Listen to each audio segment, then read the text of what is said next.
따라합시다. 마르지 않는 법. 여러분, 마르지 않는 방법이 뭐냐면 첫 번째가 오늘 성경이 철을 따라 열매를 맺어야 한다 이렇게 표현하고 있는데, 여러분, 열매를 맺지 못하는 나무들의 특징이 철을 따라 함께 움직이지 못한다는 겁니다. 우리가 열매에 실패하는 나무들을 곧잘 보거든요. 열매에 실패하는 열매의 그 나무들은 무엇이 문제냐면 철을 따라서 안에서 이루어져야 하는 일들이 안 이루어진 겁니다. 뭐 예전에도 그런 얘기했지만 우리나라 뭐 이 봄꽃 있잖아요. 개나리 같은 거, 진달래 이런 거는 날씨 따뜻한 데 가면은 안 피는다는 얘기 드렸었지 않습니까? 그래서 오늘 이 본문이 말하는 철을 따라라고 하는 의미 안에는 철을 따라서 여러분 이 의미를 이제 잘 알아들으셔야 돼요. 철을 따라서 우리는 사계가 있고 이 팔레스타인은 사계가 있지는 않아요. 건기와 우기가 있고 겨울철에 눈도 가끔씩 내리긴 합니다만 그렇게 뚜렷한 사계절이 있는 게 아니라 그냥 건기와 우기철이 강합니다. 근데 그 철이 굉장히 중요합니다. 왜냐하면 그 철을 잘못 지나가면, 건기와 우기를 잘못 지나면 이 모종파종 안 돼요. 그러니까 이른 비와 늦은 비 이것을 잘 받아야 되거든요. 그래서 철을 따라서 성장해야 된다고 성경이 오늘 우리 가운데 가르치는 거예요. 열매들도 철을 따라서 적당하게 그것을 감당해야 됩니다. 그래야 열매가 맺는 거예요. 그렇기 때문에 여러분, 우리가 철을 따라 열매 맺는 자가 돼야 돼요. 그럼 이 철을 따라 열매 맺는 게 뭡니까? 철을 따라 열매 맺는 것, 철을 따른다는 것이 뭐냐면 이것이에요. 그 각 철의 환경을 그대로 견뎌낸다는 얘기입니다. 그러니까 여러분, 이 의미를 좀 잘 아셔서 신앙에 적용시키기를 바랍니다. 철을 따라서 함께 따라간다는 것, 철을 따라간다는 것은 사도 바울이 그 얘기를 가장 쉽게 우리 가운데 설명해 줬는데 어떻게 말해 줬냐면 빌립보서 4장 12절에 보면 나는 비천에 처할 줄도 알고 풍부에 처할 줄도 알아 모든 일 곧 배부름과 배고픔과 풍부와 궁핍에도 처할 줄을 알아 아는 일체의 비결을 배웠노라. 내게 능력 주시는 자 안에서 내가 모든 것을 할 수 있느니라. 이거 조금 편하게 얘기할까요? 나는 사계절마다 다 적응할 수 있고 나는 내게 능력 주시는 자에서 내가 모든 열매를 맺을 수 있느니라. 이 뜻이에요. 그러니까 다시 말하면 우리가 철을 따른다는 것은 뭐를 의미하는 거냐면 모든 변화되는 우리들의 앞에 있는 상황, 그죠? 우리에게는 사계가 있지만 우리나라 나무는 사계를 견뎌내야만 열매를 맺습니다. 겨울도 혹독한 겨울을 이겨내야 돼요. 예, 물론 나라마다 조금씩 달라요. 우리나라 나무가 그때 가게면 또 열매 못 맺거든요. 왜냐하면 그 환경을 못 이겨내기 때문에 그래요. 그런데 다시 말하면 성경이 철을 따라라고 하는 것은 모든 철에 따른 환경을 견디어낼 수 있는 나무, 이런 나무가 되어야 한다는 것입니다. 이것을 사도 바울이 어떻게 표현했냐면 자기가 비로소 모든 것을 감당해내고 열매 맺을 수 있는, 모든 거 할 수 있다는 게 열매 맺을 수 있다는 거거든요. 모든 거 해낼 수 있는 일체의 비결과 능력을 가졌는데 그것이 뭐냐면 자기가 모든 계절을 감당할 수 있는 능력을 가졌다는 거예요. 그게 뭐냐면 풍부와 비천과 배부름과 배고픔과, 그죠? 풍부와 궁핍과, 그죠? 이런 모든 것을 어떻게 할 수 있다는 거예요. 내가 그것을 감당해낼 수 있다. 여러분, 이 말이 왜 중요하냐면 여러분 앞에 있는 지금 현실, 지금 여러분에게 닥쳐진 계절, 때로는 풍부한 계절, 때로는 따스한 계절, 때로는 무더운 계절, 때로는 여러분 서리빨 날리는 겨울, 여러분 가을 잎이 막 떨어지는, 막 우리나라는 가을 막 하기가 너무 좋아요, 그죠? 막 가을 막 낙엽 떨어질 때, 그죠? 심은 너는 나느냐? 막 특히 외롭잖아요, 그죠? 조만간에 가을이 올 텐데 옆구리가 허전하고, 그죠? 그러니까 그거를 다 어떻게 해야 된다는 거예요? 네? 견뎌낼 수 있냐는 거예요. 네? 그것을 견뎌내는 것이 뭐냐면 철을 따르는 거예요. 오늘 우리 앞에 어려움이 있습니다. 가난함이 있어요. 여러분, 가난함 때문에, 돈이 모자람 때문에 에이 짜증나 이렇게 사는 게 아니고 그 가난함을 견뎌내느냐는 거예요. 그 철을 이길 수 있냐는 거예요. 여러분, 막 풍요로움이 우리 가운데 있을 수 있어요. 여러분, 그 풍요로움을 또 감당해낼 수 있냐는 것입니다. 제가 말씀드렸잖아요. 저는 돈을 감당하는 실력이 안 됐었어요. 돈이 들어오니까 미친 짓을 하더라고요. 갑자기 돈이 들어오니까 실력이 엉망이었어요. 물론 뭐 11조는 냈습니다만은, 여러분 11조 내는 것도 내는 거지만 여러분 자산 관리가 안 되는 거예요. 그렇게 쓰라고 주신 돈이 아니었거든요. 저는 저 차 사라고 준 돈인 줄 알았어요. 근데 그런 돈은 아닙니다, 그게. 그런데 그것을 착각을 했던 거예요. 돈의 풍부를 감당할 수 있는 철을 못 지나갔어요. 열매가 맺어지지 않아요. 그래서 여러분, 철을 따라 열매를 맺는다는 것은 오늘 여러분이 여러 가지 상황과 환경 가운데서 여러분 그것을 이제는 감당해내고 받아들이고, 그래서 교회의 생활이라는 것이 여러분이 생각하는 그런 화평과 평강과 어떤 우리가 생각하는 화평, 평강, 이게 성경하고 좀 많이 다르거든요. 근데 그렇게 지나가면 여러분들은 절대 겨울에 바깥에서 이겨낼 수가 없습니다. 열매가 맺어지지 않아요. 우리는 주님께서 우리 가운데 노출시키시는 이 환경 가운데 여러분 그 환경을 감당해낼 수 있는 실력이 돼야 돼요. 이런 상황에도 감당해야 되는 거예요. 저런 상황에도 견뎌내는 거예요. 그것이 일체의 비결이에요. 배부를 때는 잘하고 배고프면 못한다. 이 굉장히 철을 잘 못 지나가는 것이죠. 그렇기 때문에 여러분 어떠한 상황에도 처할 수 있는 이 환경이 굉장히 중요합니다. 저는 예전에 어릴 때 우리 때 그 로키라고 하는 영화, 권투 영화 굉장히 이게 유명했습니다. 막 시리즈로 계속 나왔는데 그때 로키 4에 보면 소련의 가장 최강 권투 선수와 이 로키가 실버스타 스텔론이 주연을 했었잖아요. 이 권투 시합을 하기로 뭐 굉장한, 그때는 미국과 소련이 무슨 체계냐면 굉장히 그 냉전 체계여서 스포츠 하나, 우리나라하고 일본하고 하는 분이 이런 거예요. 자존심, 과학, 스포츠 모든 게. 그래서 막 소련이 먼저 우주선 쏘니까 그 다음 미국이 난리 나고 그랬었잖아요. 그러니까 여러분 그런 경쟁이 가시화되어 있는 데서 이 권투도 굉장한 것이거든요. 그런데 얼마나 제가 그게 인상 깊은 게 있었냐면, 이 소련 선수는, 소련 압니까? 유용빈 소련 알아? 소련 아는구나. 이 소련은 그러니까 지금은 다 와해돼서 이제 각자 다 연방국이었거든요. 근데 지금은 이제 러시아가 대표적인 나라죠.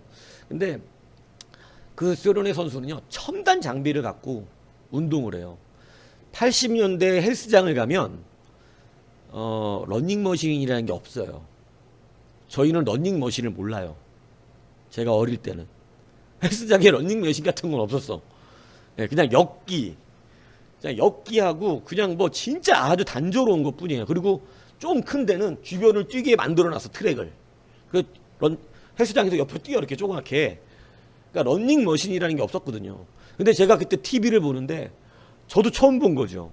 소련 선수가 제자리에서 뛰는 거예요.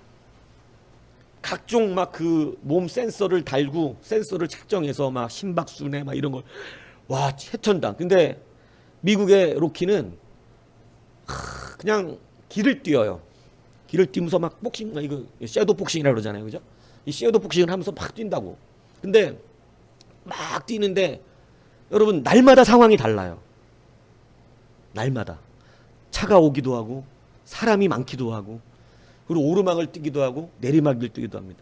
어느 날은 비가 와요. 어느 날은 눈이 옵니다. 어느 날은 너무나 더워요. 어느 날은 춥습니다. 근데 그 모든 환경을 날마다 그 달라지는 환경을 적응해 가면서 그 뛰면서 멈추지 않고 계속 그걸 피해 다니면서 막 뛰는 거예요. 그런데 이 소련 선수는 한 군데서 뛰어요. 온도가 똑같아. 실내에서 운동해요. 최첨단 장비를 가지고 부족한 것을 계속 키우면서 이렇게 운동을 해요. 저는 근데 그때 런닝머신을 TV에서 보면서, 와, 저런 게 진짜 있나? 대단하다. 막 제자리에서 뛰는 거예요. 그죠? 누가 이겼을까요? 물론 영화는 극적인 반전을 줘야 되기 때문에 로키가 한참 두들겨 봤다가 이깁니다. 예. 근데 저는 그걸 보면서 그 생각을 했어요. 왜 이겼냐면 정형화되어 있는 틀에서는 그 소련 선수가 강해요. 딱 정해진 틀. 왜냐하면 그 훈련을 했기 때문에. 그런데 여러분 이 불수비적인 상황, 예? 뭐 그런 이 예상할 수 없는 상황들, 이런 상황 가운데서 정신력이 누가 강하냐면 로키가 강한 거예요. 왜냐하면 이 소련 선수는 자기가 하던 대로 해서 됐어야 되는데 그게 안 되면 멘탈이 나가버리는 거예요. 근데 로키는 얻어 맞으면서도 모든 상황을 그동안 막 안 좋은 땅에 막 불규칙한 상황들을 뛰어다니면서 연습을 했잖아요. 그러니까 멘탈이 강해요. 맞으면서도 그 멘탈 하나만큼은 서 있는 거예요. 결국은 승리해내더라는 것입니다. 저는 그걸 보면서 그 생각을 했어요. 여러분, 우리가 하나님의 철을 따라서 모든 환경을 이제는 이렇게 아셔야 합니다. 그 환경은 지금 철을 따라 지나고 있는 거예요. 그것을 짜증내고 피하고 두려워하지 말고 그 철을 따라서 여러분 그것을 견뎌내셔야 합니다. 그것이 바로 뭐냐면 일체의 비결을 누리게 하는 것이고, 그것 때문에 사도 바울이 고백한 것처럼 모든 것을 할 수 있게 되는 거예요. 모든 열매가 맺어져요.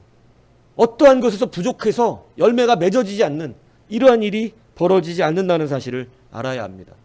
그래서 여러분, 철을 따라다 간다, 성장한다라는 의미를 다시 한번 제가 말씀을 드리면, 성장은 모든 환경을 견뎌내는 사람만 하는 거예요. 운동도 마찬가지예요. 그거 못 견뎌내면 결국은 성장 못하는 것이죠. 근데 그걸 견뎌낸 사람만이 성장하는 거죠. 여러분, 지금 상황이 바로 철입니다.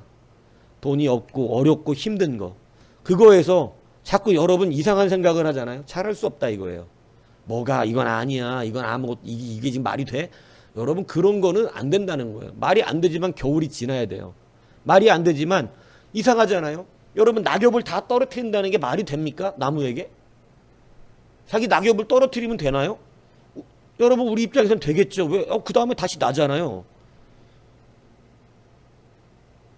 그래서 떨어뜨리는 거예요. 그 다음에 다시 주시려고. 그러니까 여러분, 지금 상황을 가지고 함부로 판단을 하면 여러분 철을 따라 갈 수가 없다는 것입니다. 여러분은 훈련이라고 하는 것은 많은 환경에 훈련을 노출될수록, 여러 가지 환경에 노출돼서 훈련할수록 그 사람은 굉장히 많은 실력이 상향되는 것이죠. 이 사람 저 사람하고 많이 겨루어봐야 실력이 향상되는 거예요. 맨날 같은 사람만 하면 그 사람한테만 강해요. 그래서 우리 가운데 철을 따라서 주님은 수많은 환경을 허락하시고 그것을 통해서 우리의 연약함들이 보완될 수 있도록 허락하신다는 것을 아셔야 합니다. 오늘 여러분, 그래서 열매를 맺고 싶습니까? 철을 따라서 적응하셔야 됩니다. 그것을 감당해낼 수 있는 것, 그것이 바로 우리의 실력이 되고 그것이 일체의 비결이고 열매를 맺는 길인 것이죠. 두 번째, 마르지 않는 이 일은 뭐냐면, 여러분, 시냇가에 심기였기 때문이라고 말합니다. 나무가 마르지 않는 가장 중요한 이유 중에 하나가, 여러분, 이 나무가 물가에 있다는 거예요. 그러니까 환경이 중요하다고 말하고 있는 겁니다. 나무가 사막에 있으면 말라 죽기가 쉽죠. 그렇지만 이 나무가 시냇가에 있기 때문에 이 나무는 철을 따라 그것을 견디어낼 수 있는 공급 양분을 그 시내로부터 받아내는 거예요. 여러분, 어떤 누가 그냥 맨 땅에 헤딩해갖고 승리하겠습니까? 여러분, 철을 따라 어떤 나무가 그냥 이기겠어요? 그가 다 비축할 수 있었던 영양분이 있고 비축해낸 그 땅에서, 토양에서 받아먹는, 여러분, 가을 동안 떨어뜨렸던 낙엽이거든요. 그 낙엽으로부터 거름이 되고 그 걸음들이 매년 여러분 이 나무의 수분이 되고 그 밑에 있는 물들을 빨아놨기 때문에 이길 수 있는 경우예요. 오늘 성경은 우리가 마르지 않고 열매 맺을 수 있는 그 방법은 뭐냐면, 우리의 환경이 늘 시냇가에 심기어진 나무와 같아야 된다 가르쳐주고 있는 겁니다. 그게 무엇입니까? 그게 바로 뭐냐면 이 하나님의 말씀의 환경에 우리는 노출돼야 한다는 거예요.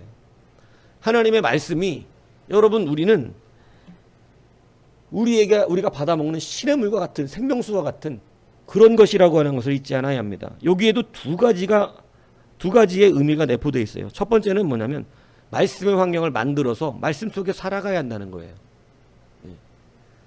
환경을 시냇가로 옮겨야 한다는 말을 하는 것입니다. 예배 드릴 수 있는 환경, 말씀 들을 수 있는 환경, 그런 환경으로 여러분 스스로 만들어내지 않으면 여러분 그것은 더 이상 말씀을 들을 수가 없어요. 그러면 그 사람에게 필요한 양분이 흘러가질 않습니다. 필요한 양분을 받기 위해서 말씀의 환경을 여러분 열어야 한다는 것이고, 두 번째 의미는 뭐냐면 말씀을 순종해야 한다는 말을 하는 것입니다. 그래서 여러분 다윗과 사울의 차이가 뭡니까? 다윗은요 참 범죄를 했지만 잦은 범죄에도 불구하고 다윗이 받은 복이 뭔지 아세요? 그에게는 선지자가 끊어지지 않아요. 계속해서 선지자가 다윗이 잘못할 때마다 나타납니다. 다윗이 실수할 때마다 와서 하나님의 말씀을 전하고 채찍질을 가하고, 여러분 거기에다가 그 사람의 잘못을 정확하게 지적해 줍니다. 여러분 다윗은 아주 시냇가의 신기운 나무와 같이 늘 마르지 않는 푸르름의 은혜가 그 삶 가운데 있었어요. 다윗은 자기가 예배자의 환경을 만들기 위해서 하나님의 법궤를 찾아왔어요. 365일 동안 장막을 만들고 거기서 예배했습니다. 끊어지지 않는 찬양이 나오게 했고, 여러분 그는 율법을 철저히 지켜서 하나님의 말씀대로 순종하여 실행했던 사람이에요. 여러분 그의 본성이 그렇다 보니까 여러분 그는 하나님의 말씀에 순종되어지는 사람이고 환경이 열려있는 사람이었어요. 하나님이 그에게 주신 복은 그가 어떠한 잘못을 하든 그에게 말씀을 주셨다는 거예요. 근데 여러분 사울왕은 어떻습니까? 참 놀랍죠. 사울왕은 선지자가 같다는 얘기 없어요. 선지자가 사울왕을 찾아가진 적이 없어요. 말씀 안 주십니다. 왜 그랬죠? 그는 처음부터 불순종한 자였기 때문에 그래요. 말씀을 듣질 않아요. 하나님의 말씀대로 순종하질 않습니다. 온통 자기 생각에 옳음으로 살합니다. 자기 판단이 옳다고 생각합니다. 제사 드리는 두 번 다 제가 제사로 망했다 그러잖아요. 이게 뭐 틀렸습니까? 내가 뭐 틀린 말합니까? 하나님께 제사 드리는 거 내가 은혜를 구하지 못해갖고 내가 제사 드린 게 잘못입니까? 내가 하나님께 제사 드린다고 양각 공개 잘못입니까? 이런 식이죠. 순종되지 않아요. 여러분 정말 비참한 게 뭔지 아세요? 사울에게는 선지자로도 꿈으로도 우림으로도 하나님이 말씀하지 않았다는 거예요. 여러분 시냇가에 있던 나무가 뽑혀서 사막으로 옮겨간 결과가 된 겁니다. 말라 죽을 수밖에 없어요. 사막에 있던 나무도 시냇가로 옮겨 심어야 되는데 시냇가에 심어준 나무가 여러분 스스로 사막으로 나가는 이런 어리석은 일을 범한 게 바로 사울왕입니다. 여러분 이 두 가지가 열매 맺게 하는 귀한 능력입니다. 철을 따라서 함께 그것을 적응하십시오. 그 환경을 부인하지 마세요. 그 환경이 우리의 사계예요. 사계를 지나지 않으면 우리나라 나무들은 열매 못 맺어요. 혹독한 겨울을 지나야 돼요. 서리를 맞아야만 꽃이 피는 나무도 있대요. 그렇기 때문에 여러분 서리 맞는 걸 누가 좋아하겠어요? 그런데 그 서리가 적응돼서 열매 맺는 능력이 되는 것입니다. 실력이 된 것입니다. 여러분들이 어려움을 당할 때 그것이 철을 따라서 같이 동행하지 못하는 그런 모습을 보면 안타까운 게 있어요. 뭐냐면 고생은 했는데 성장을 못하는 거예요. 뛰기는 뛰었어요. 어디에서? 런닝머신에서. 제자리에 했습니다. 런닝머신에서 뛰면 그 자리예요. 근데 여러분 길거리에서 뛰면요 배나 힘듭니다. 왜냐하면 돌도 피해야죠. 발목은 아프지요. 여러 가지 환경이 있죠. 속도가 일정하게 달리지도 못해요. 막 빨리 갔다 천천히 갔다. 왜냐하면 모든 환경들이 그렇게 와요. 어디에는 돌도 피해 가야죠. 사람도 피해 가야죠. 비 오면 비 맞으면서 뛰어야죠. 눈 오면 눈 맞으면서 뛰어야죠. 바람 불면 바람을 맞바람 맞고 뛰어야죠. 여러분 여러 환경에 노출됩니다. 달리기 실력이 훨씬 늡니다. 거기다가요 이루 말할 수 없는 모든 것들을 보며 배웁니다. 런닝머신은 창문밖에 안 보이지만. 그렇기 때문에 여러분 우리가 이 고생을 해놓고 제자리에서 러닝맨에서 뛰는 그런 사람과 같이 되면 여러분 제가 생각할 때는 뭐만 커지냐면 머리만 커져요. 러닝머니에서 뛴 사람들이 체력이 나쁜 건 아니에요. 나 좋아지는데 여러분 절대 바깥에서 여러 상황에서 뛴 사람을 이길 수 없습니다. 달리기 선수들이 러닝머신에서 연습하는 거 봤습니까? 여러분 실전 달리기 선수들은요 무조건 트랙으로 나가는 겁니다. 왜냐하면 거기서 모든 환경을 그대로 적응하기 때문에 바람도 여러분 그렇기 때문에 철을 따라서 이제는 그걸 가지고 자꾸 자기 생각을 들이밀지 마세요. 하나님이 일부러 그 상황을 만들어 주시는 거예요. 그 상황을 따라서 적응하면 됩니다. 그 상황에 여러분 그것을 이겨내면 됩니다. 비록 설이지만 그 다음에 꽃이 필 거예요. 꽃이 피면 반드시 열매가 맺는 거거든요. 오늘 이것을 기억해야 돼요. 여러분 반드시 신학가로 옮겨 오십시오. 예배하는 환경을 무시하지 마세요. 예배를 귀히 여겨야 돼요. 열매 맺지 못하는 나무가 되고 말라 죽는 나무가 되는 것, 이거 여러분 우리 스스로가 자기 자신을 철저하게 만드셔야 됩니다. 순종하셔야 됩니다. 순종하지 않는 사람에게 하나님은 더 이상 말씀하지 않음을 성경에는 여러 번 보여주셨습니다. 사울왕만 그런 게 아니거든요. 불순종하는 사람들에게 더 이상 말씀하지 않으시거든요. 그러니까 여러분 우리가 말씀의 환경 가운데 시냇가에 계속 살기를 원한다면 우리는 이 철을 따라가는 환경이 불만과 원망의 그러한 환경이 아니라 오늘 나의 연약함들을 세우시고 이 철을 따라서 열매 맺게 하시려고 하는 하나님이 주신 일체라고 하는 것을 기억해야 됩니다. 그래서 너무 말이 가벼우면 안 되고 자기 생각이 짧으면 안 돼요. 여전히 그것은 못 이겨내고 있고 여전히 그 상황이 되면 감당하지 못하는 것이 실제 아닙니까? 그러니 여러분 아직도 일체의 비결이 없는 거죠. 열매 맺기는 아직도 어려운 것입니다.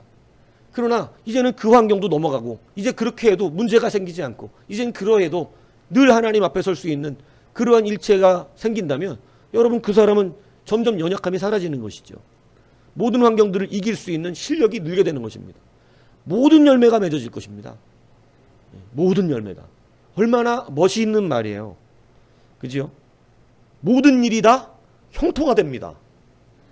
제가 볼 때 어떤 사람은 어떤 일에는 조금 형통한데 어떤 일은 아주 불통한 사람도 많거든요. 어떤 사람은 모든 게 불통한 사람도 있고요. 어떤 사람은 모든 일에 형통해요. 오늘 이 구절이 그 답을 말하지 않습니까? 어떻게 모든 일에 형통하죠? 어떻게 모든 일체의 비밀을 배겼죠?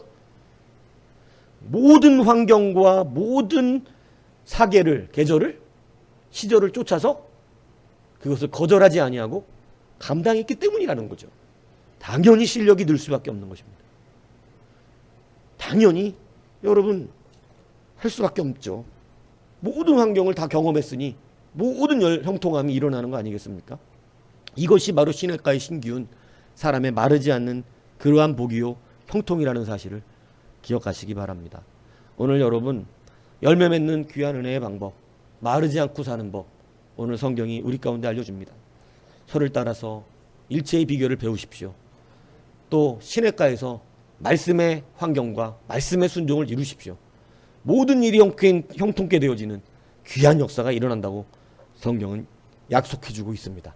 그래서 이러한 마르지 않는 나무가 되시고 열매를 맺어서 하나님의 기쁨이 되는 광야 쓰르기의 모든 성도들이 되기를 주님 이름으로 축복합니다.